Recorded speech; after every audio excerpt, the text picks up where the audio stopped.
So, I heard you didn't graduate high school? We don't associate with people like you. Leave now. Kevin, one of my company's employees, was about to close a deal. Suddenly, Mr. Smith, the president of the client company, declared that he would not sign the contract. And the reason was absurd. It was that Kevin hadn't graduated high school. We're a large corporation with many subsidiaries. All our employees are college graduates, and many have even graduated from Ivy League schools. Do you think a company like ours would do business with a company that hires people like you? It's true that Kevin didn't graduate high school, which might lower his social value. So, Kevin couldn't argue back against Mr. Smith's words. However, this was a deal Kevin had meticulously prepared for. I couldn't forgive Mr. Smith for belittling him for something unrelated to the job itself. Understood. So, we'll cancel this $100 million contract. What? I knew how much effort Kevin had put into this deal.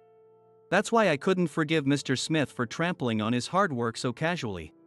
We can't do business with a company that can't see beyond academic credentials. To make that clear, I told Mr. Smith my decision. I'm Hayden Johnson, 38 years old. I work for a company called Johnson Holdings. We handle logistics, supplying daily necessities and groceries to various companies. We have branches nationwide and our own distribution network. Because of this, Johnson Holdings can do business with a wide range of companies, big and small. Although I'm young, I am the president of this company. My father was the founding president of Johnson Holdings. At 70 years old, my father retired from his position. I inherited the company as the second president, learning about management from my father while working hard every day. Mr. Johnson. What's up? While I was working, a salesperson knocked and entered my office. When I was first appointed as the young president, I was nervous. But now I have built a trusting relationship with my employees and can manage the company smoothly. I was worried about being underestimated, but my youth turned out to be an advantage in management. It seems that my young age makes it easier for employees to approach me with concerns. Do you know a company called Smith Trading? Yeah, I know them. They also do wholesale business, right? We received a message from their sales manager, Taylor. They are interested in our products and services and want to discuss a potential deal. Is that so? That's great news. The employee then lowered their voice. And, well, they mentioned they have $100 million ready. $100 million? $100 million is a significant amount. Although I haven't heard the details yet, the deal would likely last for about a year if it goes through. Yes. I thought it would be best to report this to you rather than just handling it within the sales department. Thanks, I appreciate it. I nodded at the employee's words. If you assign this to Liam, the head of the sales department, I'll inform him myself. Right. I'll think about who to assign it to. I'll talk to Liam about the situation. Understood. Thank you. Although there are occasional rumors about Smith Trading, they haven't publicly caused any scandals. And $100 million is a tempting amount for Johnson Holdings. I discussed it with my father and decided on the employee to entrust this important deal to. Me? Are you serious? Kevin was so surprised by my decision that his eyes nearly popped out. Kevin is still an employee at 30, but he is exceptional and seen as highly promising by the management. Your sales record is outstanding. That's why I'd like you to handle this matter. But I'm just a regular employee, and I've never handled such a big deal before. Someone like Liam might be better suited for this. I've already discussed this with Liam. Even with his input, we concluded that you should take this on. I see. But my educational background is. In fact, Kevin didn't graduate from high school. His parents passed away from illness when he was young. Despite having no issues with his academic abilities or social skills, he had no choice but to start working right after graduating from middle school. He has been working since he was 15, gaining experience, but his lack of formal education made it hard to find stable employment. However, his drive and potential impressed me during his interview, so I decided to hire him. Kevin quickly acquired new skills and significantly improved his sales performance, exceeding my expectations. In an industry dominated by large corporations, his lack of a high school diploma stands out negatively. This means that people in the industry know about his background and sometimes make hurtful comments during business meetings. Your educational background doesn't matter. I know how capable you are. Handling a big deal is different and challenging. But I'll support you as much as I can. You can also rely on Liam. I reassured Kevin, who was hesitating. If this deal succeeds, I'll consider promoting you if you're interested. So, why not give it a shot? Alright, I'll do my best. Kevin seemed to draw strength from my trust and nodded confidently. His face was filled with determination. I heard Kevin is taking on a $100 million deal. I believe he can do it, but he's understandably nervous. That's what Emily said. She works in the accounting department. Known for her beauty, she is actually dating Kevin. Both are highly capable at work and attractive. They make a very fitting couple. So, when Emily and I talk, Kevin often comes up in our conversations.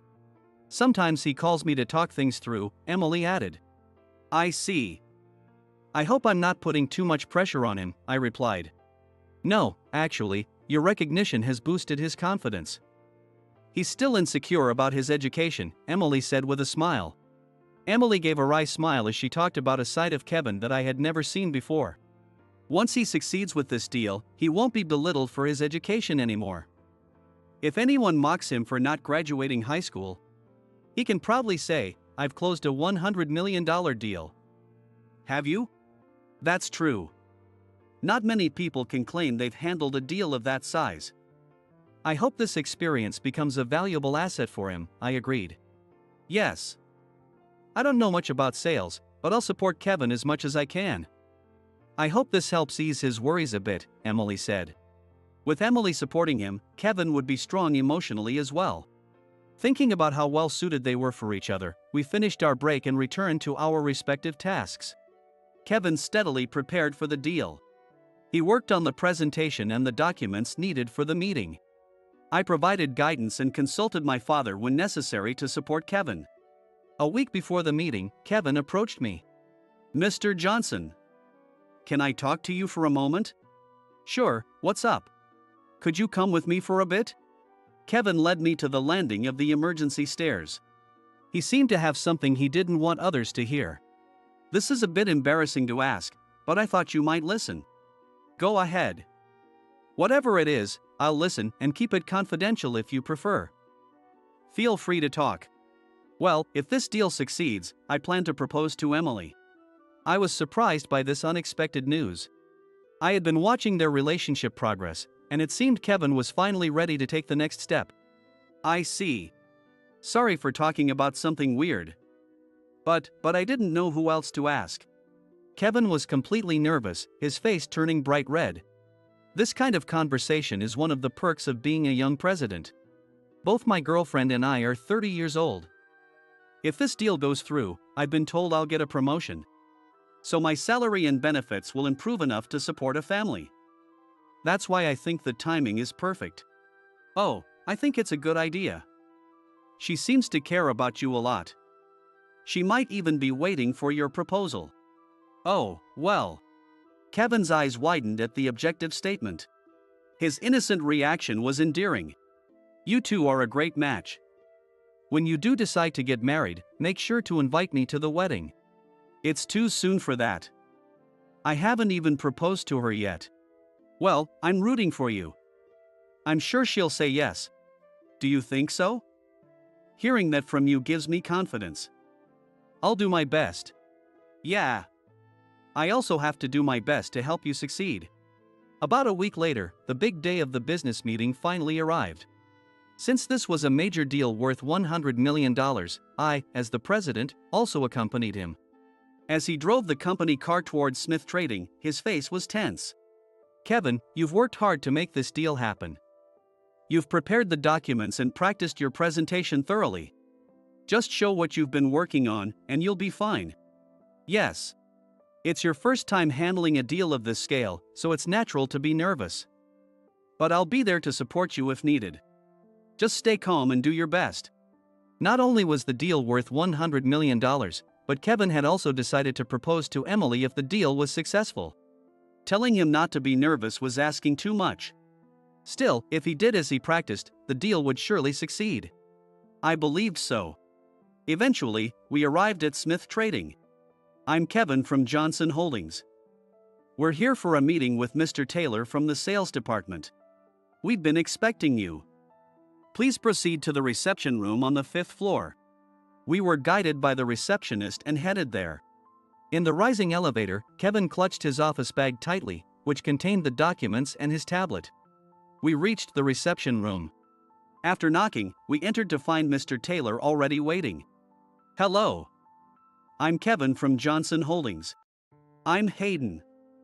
Thank you for taking the time to meet with us today. No problem at all. I'm Taylor from Smith Trading. I've heard a lot about Johnson Holdings. Thank you for coming today. We exchanged business cards and sat down on the sofas facing each other. Then, we began the business meeting. Mr. Taylor, I understand your company is interested in our products. Yes. We'd like to utilize your products and extensive distribution network for our future operations. Understood. Let me first explain our distribution system.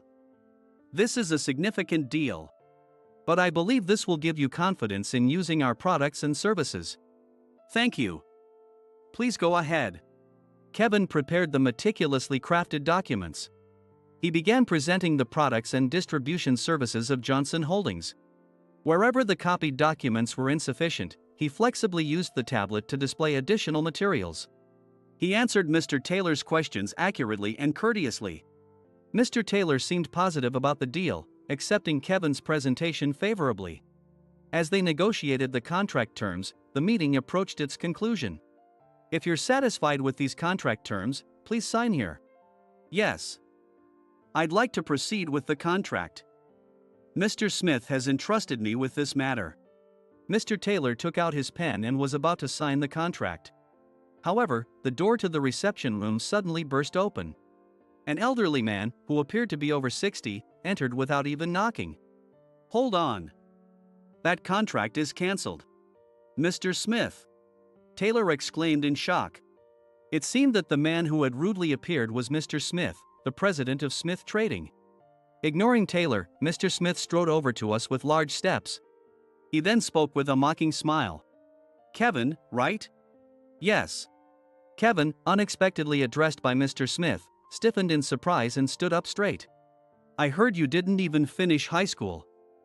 We don't deal with lowlifes. Leave now. What? Kevin's eyes widened at the unexpected reason for the rejection of the deal. I thought the name Kevin sounded familiar. You're well known in this industry for not having a high school diploma, aren't you? That's. The fact that Kevin hadn't graduated from high school was a whispered fact within the industry. I was well aware of it too. However, neither Kevin nor I had anticipated that his educational background would be pointed out in this business meeting. Our company is a large enterprise with many subsidiaries. All our employees are college graduates. And many are elite graduates from top universities. Do you think a company like ours would do business with one that employs someone who didn't finish high school? Kevin couldn't respond to Mr. Smith's words. He understood that in society, educational background is one of the measures that determine the value of a person. That's why he couldn't counter Mr. Smith's words. At that moment, I recalled some unsavory rumors about Smith Trading. And I realized those rumors stemmed from Mr. Smith. Indeed, Kevin hadn't finished high school. However, his dedication and skills in his job were on par with, if not better than, those of college graduates. And he had been working hard to ensure the success of this deal. It was unacceptable for Mr. Smith, who didn't know this, to dismiss him based on his educational background. Understood, then this $100 million contract is cancelled. What? Mr. Smith was surprised by my unexpected statement. It was natural for him to be shocked since I had entrusted this important deal to Kevin, a reliable employee, and supported him to ensure its success. Hearing me say it was cancelled must have been a shock. Mr. Smith laughed dismissively at me. Hey, what authority do you have to say that? Aren't you just a regular employee? Acting all high and mighty. Mr. Johnson. Please wait. This can't. Kevin also spoke in surprise at my words. I had told him I wanted this deal to succeed and entrusted him with it. So naturally, he was shocked to hear me say it was cancelled. Hearing Kevin's words, Mr. Smith seemed to realize something. Wait, Johnson? Mr. Smith, clearly out of place, spoke up, and Taylor hastily replied. Yes, Mr. Smith. He is Mr. Johnson, the president of Johnson Holdings. Because of my young appearance, Mr. Smith probably hadn't imagined I was the president. He blinked in surprise. At that moment, I confronted Mr. Smith with the consequence of underestimating Kevin. Unfortunately, we have other options for this deal. Kevin prepared materials that are very clear and can be easily adapted for those other options. A company with a president who belittles our employees because of their educational background is not one we can do business with. It's unfortunate. We wouldn't want to deal with a company that puts someone who didn't finish high school in charge of a $100 million deal. Looks like we're on the same page. Exactly. If this deal falls through, it will be a significant loss for your company, but good luck. Mr. Johnson is right, Mr. Smith. What are you saying? What? Taylor hurriedly spoke to Mr. Smith. Although I had heard about the financial situation of Smith Trading, he seemed to be fully aware of it. Because of your arrogant attitude, our company is losing clients. Haven't you noticed that more and more companies are cutting ties with us recently? I did notice that our deliveries have been fewer lately, but companies are dropping us because they don't like how you disrespect them. Taylor told Mr. Smith, who seemed oblivious to his own role in the situation. Is a degree really that important? Well, of course. Sure, our company's hiring criteria require a degree, so only college graduates work here. But what does that matter? He gave a convincing presentation. Losing business over something as trivial as educational background is a huge waste. But, even with Taylor's persuasion, Mr. Smith couldn't let go of his pride. However, Smith Trading's financial situation likely didn't allow for such vanity anymore. We contacted many companies, and only Johnson Holdings responded. If we don't seal this deal, our company is finished. Hearing Taylor's desperate plea, Mr. Smith finally seemed to grasp the gravity of the situation. Kevin, Mr. Johnson, please, we need this deal.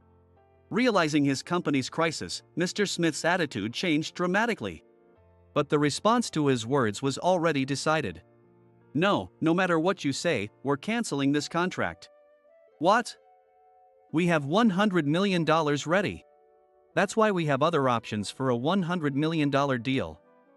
As I said, we cannot continue doing business with a company that disrespects our valued employees over trivial reasons like educational background. Goodbye. Hey, Kevin. Mr. Johnson. Damn it. Mr. Smith shouted in frustration, but we didn't respond and left the room. Kevin followed behind me. Though the outcome was unexpected, I don't think it was wrong. Mr. Smith will soon realize the magnitude of what he's lost due to his actions. In the company car on the way back, Kevin spoke. Thank you, Mr. Johnson. Not at all. I'd heard rumors about Smith Trading, but I never thought Mr. Smith would be such a troublemaker. I'm sorry you had to go through that. No, it's quite all right. Thanks to you, Mr. Johnson, things turned out for the better. Though he spoke politely, Kevin looked exhausted while driving. He had worked hard to make this deal a success. He never expected Mr. Smith to ruin everything. Don't get depressed, Kevin. As I mentioned, we have other options. What are those deals? Don't misunderstand, they weren't a backup for your failure. They were originally meant for another sales team member. But given the situation, I think it would be best for you to handle them. This way, the documents you've prepared won't go to waste. I then started to explain. We have several similar deals lined up. Each may be less than $50 million, but together they'll exceed $100 million. It might be challenging. But are you up for it? Are you sure? Is it really okay for me to handle such important deals? You're bound to be promoted to a manager or director someday. That's why I want you to gain as much experience as possible. More importantly, I don't want you to end this on a note of failure because of Mr. Smith. So, what do you say? Kevin thought for a moment. Then, with determination in his eyes, he answered. Thank you. I'll do it. Please let me handle it. He truly is resilient. Despite Mr. Smith's harassment and the deal falling through, he remains undeterred and ready to take on new challenges. It's really Mr. Smith's loss to underestimate such a talented employee because he didn't have a degree. Feeling fortunate to have met someone like Kevin, I nodded at his words. And about a month later. That was an excellent presentation. We'd like to proceed with the contract. Thank you. I'll do my best to meet your expectations. Kevin successfully managed the multiple deals entrusted to him. The materials Kevin diligently prepared for the Smith trading deal proved useful for all the other negotiations. All the companies were reputable and didn't care at all about Kevin's educational background. Kevin was celebrated at the company for successfully closing multiple deals worth over $100 million. That's amazing, Kevin. Looks like Kevin is finally getting that promotion. Kevin is really good at his job. He's so impressive. You're all exaggerating, but thank you. By successfully managing multiple deals, his achievements were recognized. Kevin was promoted to manager. I spoke with Kevin in the president's office. Handling multiple deals must have been tough, but you did a great job. I look forward to your continued success. Thank you, Mr. Johnson. I'll keep working hard to contribute to the company. For now, he is a manager, but I am sure Kevin will continue to rise through the ranks. I also considered his promotion favorably. After wrapping up the business discussion and handing him his promotion notice, I asked him something I had been curious about. So, are you going to propose to Emily? Although the Smith trading deal didn't work out, you still achieved significant results. Now is the perfect opportunity. Kevin's face turned bright red, clearly caught off guard by my words. He looked around nervously for a while before finally answering in a faint voice. I actually already have the ring ready. I wanted to make sure I didn't miss the opportunity after closing the deals. I see. So you were well prepared, not just for the presentations. Mr. Johnson. Seeing Kevin's embarrassed expression, I laughed cheerfully. To encourage him, I said, "You'll be fine. Emily probably already knows what you're planning. It's better to act while the passion is still fresh." Yes.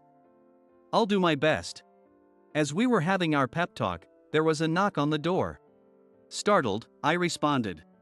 "Come in. Mr. Johnson." An employee rushed in, looking flustered. Then they explained the situation. "Kevin. Mr. Smith is here to see you. He's at the entrance, and the receptionist is dealing with him." "What? Let's go, Mr. Johnson." Kevin and I quickly headed to the entrance. Mr. Smith was pleading with the receptionist. "Please, let me speak with Mr. Johnson. Or Kevin. Our company won't survive otherwise." It seemed that what Taylor had mentioned was happening to their company. Over the past month, Kevin had closed multiple deals. Meanwhile, Smith Trading struggled to find business partners, and existing clients kept dropping them, pushing their business into deeper trouble. We approached the distressed receptionist. "Mr. Smith." "Oh, Mr. Johnson, Kevin." Mr. Smith approached us as if he had found his saviors. "Who was it that mocked Kevin for not having a degree and ruined a critical deal?" "I'll talk to him, please give us some privacy." "Yes." The receptionist headed back into the office. Clearly, witnessing a delicate conversation between two presidents would make her uncomfortable. Once the employee left, Mr. Smith apologized deeply. "I apologize for the other day. I deeply regret my misguided words to Kevin." Although his words and demeanor showed regret, it was hard to tell how genuine he was. It seemed he might be apologizing only because he had no choice but to try to save his company's financial situation. Regardless of his true feelings, I no longer had any intention of listening to him. Unfortunately, we've already found other business partners. We have no intention of resuming our dealings with Smith Trading. Please leave." As I coldly dismissed him, Mr. Smith persisted. "Please, don't say that. If you could name your price, we'll consider it as much as possible. Please reconsider doing business with us. Even so, we have no intention of doing business with you. Do you understand what you did to one of our valued employees?" "I am fully aware." That's why I'm asking. If he truly understood, he wouldn't be here now. I had seen Kevin's determined efforts to prepare for the negotiations despite being overwhelmed with anxiety. There was no way I would forgive Mr. Smith, who mocked Kevin for his lack of education and ruined the deal. I looked back at Kevin for confirmation. He met my gaze and slowly shook his head. It seemed he had no intention of forgiving Mr. Smith either. Please leave. No, please reconsider. Despite making it clear we weren't interested, Mr. Smith wouldn't back down. Just as I was wondering what to do, an unexpected person appeared. Are you Mr. Smith? Emily. Hearing her voice, Kevin turned around. It was Emily. Seeing her, Mr. Smith's expression turned sour. What is it? I'm talking to Mr. Johnson and Kevin right now. Go back to your desk. Excuse me, but I'm very angry about how you treated Kevin. What? How dare you come here after belittling him? Mr. Smith shrank under her angry glare. Despite being a woman, her words and stance carried immense power, and Mr. Smith was overwhelmed. We all fell silent. Emily glared at Mr. Smith and said, "We will not engage in any negotiations with you. Leave." Yikes. Intimidated by her fierce demeanor, Mr. Smith fled. After watching him flee in a panic, Kevin spoke. That was amazing, Emily. Feeling embarrassed about being seen angry, Emily blushed and covered her cheeks with her hands. It's a bit embarrassing. But I was so angry when I heard that your deal was rejected because of your educational background after you worked so hard. Despite the situation, she stood up for someone important to her without hesitation. I found her bravery admirable. And it seemed Kevin was touched by her feelings. I was really about to lose hope, so I'm glad you stood up for me like that. Really? Thank you. But I'm just glad your hard work wasn't wasted. Emily smiled with relief. The contract had once been cancelled by Mr. Smith. However, the efforts Kevin put in led to the success of many other deals, and Emily was undoubtedly as happy as he was. After all, she had supported him more than anyone else. Emily, Kevin said, looking determined. I think now is the time. There's something I want to ask you. What is it? Kevin had likely been carrying it around, waiting for the right moment. He took out a beautifully sparkling ring from his pocket. Then, he took Emily's left hand and slipped the ring onto her ring finger. I've always loved you, Emily. I planned to tell you once this deal was successful. Although the Smith trading deal fell through, I succeeded in all the other deals and got promoted to manager. I believe I can support you properly now. So, will you marry me? Kevin's expression was filled with nervousness. He might have been more anxious than when he was during the Smith trading negotiations. It was natural since this was a moment that would significantly shape his future. Emily was surprised by the unexpected proposal. But soon, she smiled and responded. Yes, I will. Time passed, and we heard that Smith Trading had gone bankrupt. They had insulted their business partners for lacking college degrees. Moreover, there were many stories within the industry about Mr. Smith looking down on his partners. No company would want to do business with such a firm. So it was only natural for Smith Trading to go under. Taylor, considering whether to find another job, was scouted by me. He was an excellent employee who understood the situation and could speak up even to a president. Letting someone as talented as Taylor go to waste would be a great loss. He happily accepted the offer and has been performing exceptionally well in the sales department of Johnson Holdings. Eventually, Kevin and Emily got married. And now, I am attending their wedding. Kevin, in his tuxedo, and Emily, in her white wedding dress, looked incredibly happy. Seeing them finally achieve happiness made me proud as their employer who supported them throughout. As their boss, I was asked to give a speech. About 6 months ago, Kevin successfully closed deals worth over $100 million in total. Many of you might already know about his outstanding achievements. However, there's another story related to this that I am aware of. Kevin, realizing what I was about to share, blushed with embarrassment. Actually, Kevin had confided in me that he planned to propose to Emily if the deal succeeded. Believing it was a decision worth making, I encouraged him. He took on the challenge not only to contribute significantly to Johnson Holdings but also to become someone worthy of Emily. And through his hard work, he successfully closed multiple deals. Everyone listened intently to the story of Kevin's efforts. Meanwhile, Emily was very worried about Kevin and supported him behind the scenes. I heard she often helped him when he was anxious. It was her emotional support that allowed Kevin to withstand the pressure and succeed in those deals.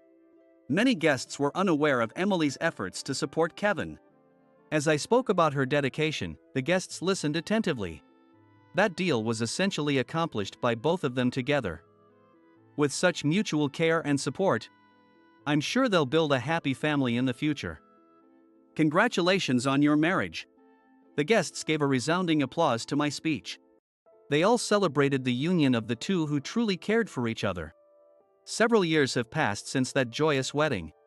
As a couple working within the same company, they continued to be supported by their colleagues. Emily, still working in accounting, was now on maternity leave, having been blessed with a child. Meanwhile, Kevin continued to excel as a manager and was now considered a candidate for the next department head. Seeing a happy family being built within my company brings me great joy as their president. I am now in my early 40s. Though still young as a president, I take pride in having helped make two of my employees happy.